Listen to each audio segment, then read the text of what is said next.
there is a question, is the attitude of Islam to history. And in fact, what we find, the basic attitude is that all history is in fact an Islamic history. That means that all the major figures of history basically are Muslims, from Adam down to our own time.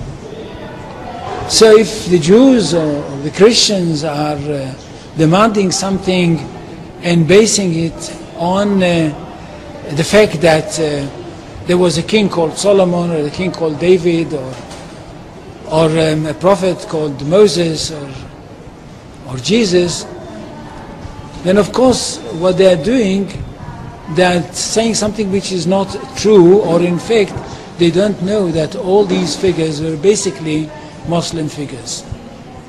They were, in fact, since the creation of the world there is only one religion, and this is the religion of Islam.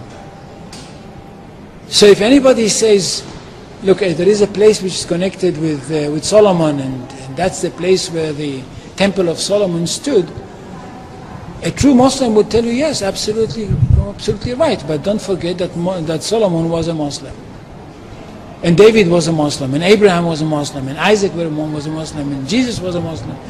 And this is what I mean by the Islamization of history.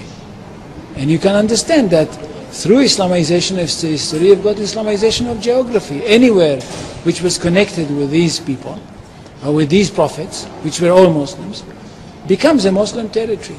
And therefore, when Islam was not in that area before Muhammad came to it, but it should have been there.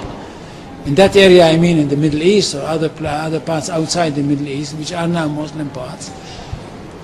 Any place like this had to be freed, not to be conquered, had to be liberated. So Islam appeared in history in the time of Muhammad, or reappeared in history from their point of view, reappeared in history as a liberator. And therefore there is no Islamic occupation. If somebody occupied anything, it would be always somebody else, not the Muslims. So there is no Islamic occupation, there is only Islamic liberation.